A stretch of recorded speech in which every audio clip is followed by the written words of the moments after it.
Okay, hello everyone. आज का हमारा टॉपिक है pumping action of the heart. Before getting into this topic हमें कुछ टर्म्स हैं जो इसके रिलेटेड हमें पढ़ना पड़ेगा ताकि हमारा जो मैकेनिज्म है हमें क्लियरली समझ आ जाए, उनका फंक्शन एग्जैक्टली समझ आ जाए। ओके, तो सबसे पहला जो हमारा टर्म है वो है आर्टरीज।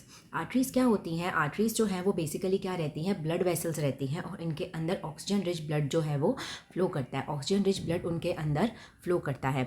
सेकेंड फीचर जो होता है आर्टरीज का वो ये रहता है कि इनकी जो वॉल होती है वो काफ़ी ज़्यादा थिक होती है। नाउ द क्वेश्चन अराइजेज कि वॉल इतनी थिक क्यों होती है? वॉल थिक इसलिए होती है बिकॉज आर्टरीज को क्या करना होता है, सारे बॉडी ऑर्गन्स के अंदर ब्लड फ्लो करवाना होता है।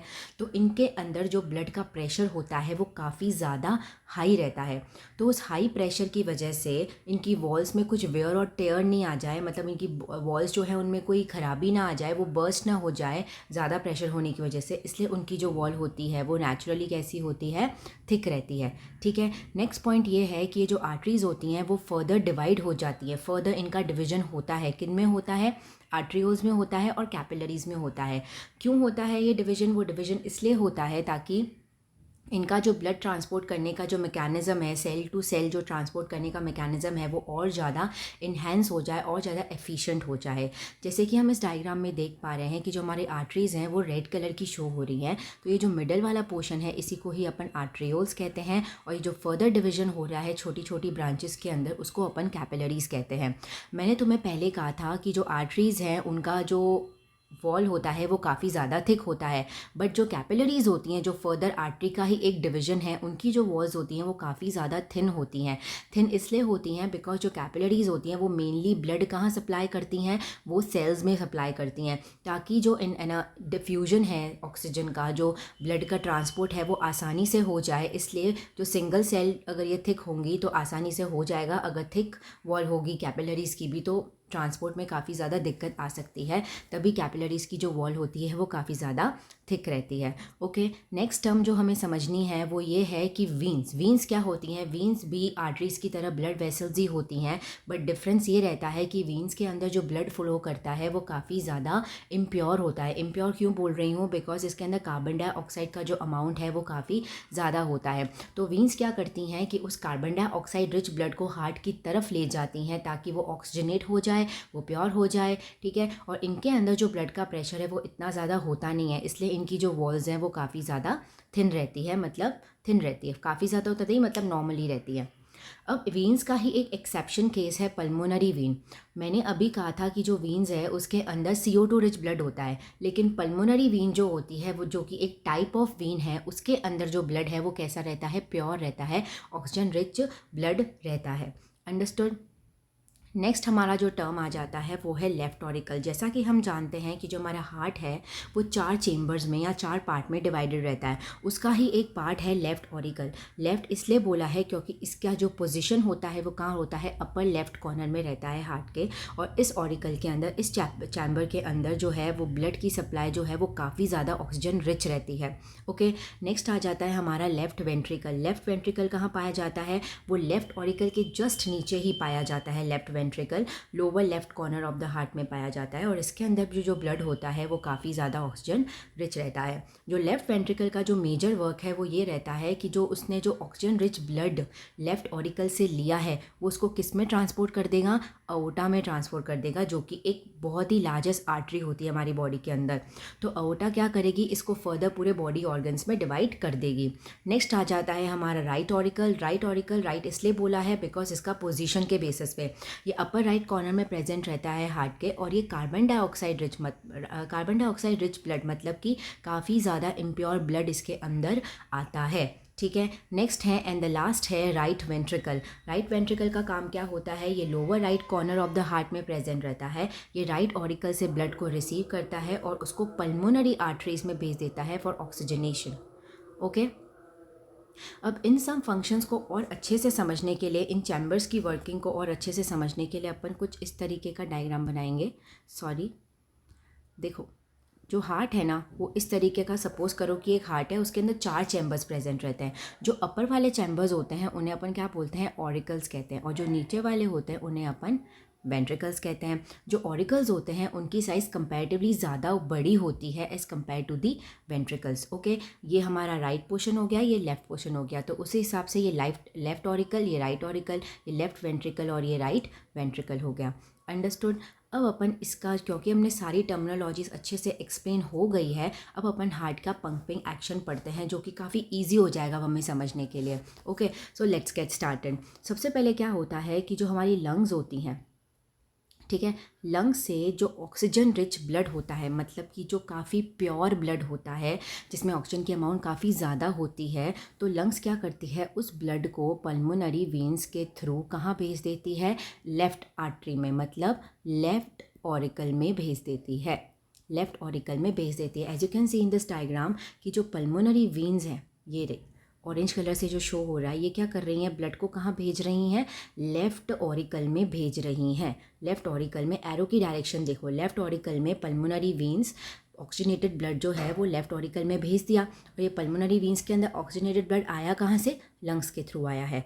अंडरस्टूड। अब आप देखो कि जो लेफ़्ट ऑरिकल है उसका इधर एक ऐसा एरो बना हुआ है। इसका मतलब ये है कि लेफ़्ट ऑरिकल जो है अब ये ब्लड कहाँ भेजेगा, ऑक्सीजन रिच ब्लड को लेफ़्ट वेंट्रिकल में भेज देगा। समझ आया, लेफ़्ट वेंट्रिकल के अंदर ऑक्सीजन रिच ब्लड जो है वो चला गया है। ठीक है, अब लेफ़्ट वेंट्रिकल से देखो यहाँ पे एक एरो दिख रहा है हमें, जो कि इस पीच कलर की या लिटिल पिंकिश कलर की जो हमारी एक बड़ी सी एक वेसल दिख रही है हमें, इसी का ही नाम क्या होता है, अओर्टा होता है। तो ये लेफ़्ट वेंट्रिकल कहाँ भेज देता है, अओर्टा में भेज देता है। क्यों भेज रहा है अओर्टा के अंदर, ताकि ये पूरी बॉडी में ऑक्सीजन रिच ब्लड सप्लाई हो जाए। अब हम यहाँ देख पा रहे हैं कि अओर्टा के अंदर मुझे 3 सब डिविजन्स दिख रहे हैं, और मैंने तुम्हें पहले भी कहा है कि जो अओर्टा है वो एक तरीके की आर्टरी है। तो ये आर्टरीज़ किस में डिवाइड होती हैं, आर्ट्रियोल्स और कैपिलरीज़ में डिवाइड होती हैं, ताकि वो अच्छे से हर जगह सेल टू सेल ब्लड का सप्लाई कर सके। तो ये जो एरोज़ है वो हमें सब डिविजन्स ही शो कराना चाह रहे हैं। ठीक है, ये बात हो गई सारे ऑक्सीजन रिच ब्लड की। अब होता क्या है कि अओर्टा ने, आर्टरीज़ ने क्या करा, अपना काम अच्छे से कर लिया, मतलब कि ऑक्सीजन रिच ब्लड को ट्रांसपोर्ट कर लिया। अब होगा क्या कि जब कैपिलरीज़ होंगी ना, जो आर्टरीज़ में जो डिवीज़न हुआ कैपिलरीज़ का, तो अभी तुम एक बार इस डायग्राम पे नज़र डालो। यहाँ पे तुम देख पा रहे हो कि जब आर्टरी से जो कैपिलरीज निकल रही हैं वो रेड कलर की हैं, मतलब उनके अंदर जो ब्लड की सप्लाई है वो ऑक्सीजन रिच है। और यहाँ पे जब वो वापस से कलेक्ट हो रही हैं कैपिलरीज, यहाँ पे देखो वापस से कलेक्ट हो रही हैं, तो वो क्या कर रही हैं, उनके अंदर इम्प्योर ब्लड आ रहा है, इनके अंदर कार्बन डाइऑक्साइड रिच ब्लड आ रहा है, और वो कंबाइन होकर क्या बना दे रही हैं, वीन्स बना दे रही हैं। अंडरस्टूड। तो हम कह सकते हैं कि जब कैपिलरीज डिवाइड होती हैं तब उनके अंदर ऑक्सीजन रिच ब्लड होता है, लेकिन जब वो वापस से कंडेंस होती हैं, कंप्रेस्ड होती हैं, वापस से मिलती हैं एक जगह, तो वो क्या बना देती हैं, वीन्स बना देती हैं। तो आर्टरीज़ ने क्या करा, कैपिलरीज़ में ब्लड भेजा, कैपिलरीज़ ने क्या किया, सेल्स के अंदर ब्लड भेज दिया ऑक्सीजन रिच। फिर जब कैपिलरीज़ वापस मिली तो वो किस में कन्वर्ट हो गई, वीन्स में कन्वर्ट हो गई। अब इस वीन्स के अंदर कौन सा ब्लड है, वीन्स के अंदर है डीऑक्सीजनेटेड ब्लड, मतलब कि CO2 का अमाउंट अब वीन्स के अंदर काफ़ी ज़्यादा है, काफ़ी ज़्यादा, मतलब काफ़ी इम्प्योर ब्लड है। ठीक है, तो अब ये वीन्स क्या करेंगी, हमारी बॉडी में 2 तरीके की जो वीन्स हैं वो प्रेजेंट रहती हैं, जो हार्ट से डायरेक्टली कनेक्टेड रहती हैं। क्या नाम है उनका, सुपीरियर वेना केवा और inferior vena cava. As you can see in this diagram, superior vena cava और ये इन्फीरियर वेना केवा, ये क्या है, 2 तरीके की वीन्स हैं। तो ये वीन्स क्या कर रही हैं, इन कार्बन डाइऑक्साइड रिच ब्लड को कहाँ लेकर आ रही हैं, राइट ऑरिकल में लेकर आ रही हैं। कहाँ लेकर आ रही हैं, राइट ऑरिकल में लेकर आ रही हैं। अंडरस्टूड। अब ये सुपीरियर और इन्फीरियर ऐसा क्यों बोला है, बिकॉज ये जो इन्फीरियर वाला है ना, ये ऊपर की तरफ एरो शो कर रहा है, इसका मतलब ये है कि जो हमारा लोअर बॉडी पार्ट है उसमें से डीऑक्सीजनेटेड ब्लड लेकर आ रही है राइट ऑरिकल में, और जो सुपीरियर है वो इसलिए रखा है बिकॉज ये अपर बॉडी पार्ट से क्या लेकर आ रही है, डीऑक्सीजनेटेड ब्लड राइट ऑरिकल में लेकर आ रही है। ओके, अब राइट ऑरिकल में ब्लड आने के बाद कहाँ जाएगा, अब ये तो बहुत ही सिंपल प्रोसेस है। देखो ये एरो बना हुआ है, राइट ऑरिकल जो है वो कहाँ लेकर आएगा, ब्लड राइट वेंट्रिकल में लेकर आएगा। कहाँ लेकर आएगा, राइट वेंट्रिकल में लेकर आएगा। अब राइट वेंट्रिकल ब्लड कहाँ ले जा रहा है, इस एरो से तुम्हें समझ आ रहा होगा। देखो ये लेके जा रहा है ब्लड, कहाँ ले जा रहा है, पल्मोनरी आर्टरी के अंदर। कहाँ ले जा रहा है, पल्मोनरी आर्टरी के अंदर ले जा रहा है। और पल्मोनरी आर्टरी किससे कनेक्टेड रहती है, लंग्स से कनेक्टेड रहती है। ओके, तो लंग्स उसको क्या कर देगी, प्योरीफाई कर देगी, ये एक ही प्रोसेस हो गया है ना। इसको प्योरीफाई कर देगी, ऑक्सीजन रिच बना देगी और पल्मोनरी वीन्स के थ्रू वापस से लेफ्ट ऑरिकल में, वापस लेफ्ट वेंट्रिकल, फिर aorta, arteries, capillaries, veins, right auricle, right ventricle, pulmonary artery, lungs. इस तरीके से पूरा पंपिंग एक्शन, पूरी साइकिल जो है हमारे हार्ट की इसी तरीके से चलती रहेगी। अंडरस्टूड। अब इस डायग्राम के अंदर अपन को 2-3 चीज़ें दिख रही हैं यहाँ पर, नहीं जो नई दिख रही है, जो अपन ने अभी तक टर्म्स में तो नहीं पढ़ी थी।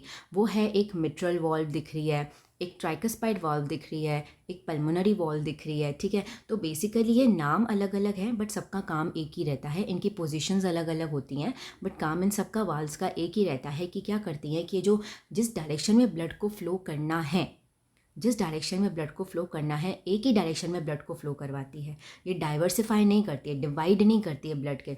अगर मुझे लेफ़्ट ऑरिकल से लेफ़्ट वेंट्रिकल में ब्लड को लाना है तो ये वॉल्व का क्या रहता है काम, कि इंश्योर करे कि ब्लड इसी डायरेक्शन में फ्लो करे, वापस से वो लेफ़्ट ऑरिकल में शिफ्ट ना हो जाए, ठीक है। और होता यूँ है कि हमारे जो ऑरिकल्स और वेंट्रिकल्स होते हैं ना दोनों साइड के, वो वेल सेपरेटेड भी रहते हैं। बिकॉज हमने अभी तक जो इतना डिस्कशन किया उससे तुम्हें ये बात तो पता पड़ गई होगी कि जो हमारे बॉडी का लेफ़्ट साइड होता है, बेसिकली जो हार्ट का लेफ़्ट साइड होता है, उसमें सारा कैसा ब्लड था, ऑक्सीजन रिच ब्लड था। और जो राइट वाला था उसमें कैसा था, ब्लड डीऑक्सीनेटेड था। तो इन दोनों को भी सेपरेट रखना काफ़ी ज़्यादा इंपॉर्टेंट होता है ताकि जो ऑक्सीजनेटेड ब्लड है और जो डीऑक्सीनेटेड ब्लड है वो मिक्स ना हो जाए, ठीक है। ये भी बात रहती है। और सेकंड ये बात रहती है कि जो वॉल्स हैं वो क्या करती हैं, जो है ना सिंगल, मतलब एक ही डायरेक्शन में, यूनी डायरेक्शनल इनका नेचर होता है, मतलब किसी भी चीज़ को एक ही डायरेक्शन में फ्लो करवाना, ये इनका काम होता है, ये वो इंश्योर करती हैं। सो ये हमारा क्या रहा, पूरा हार्ट का पंपिंग एक्शन रहा। आई होप आपको ये चीज़ समझ आई होगी and thank you so much for watching.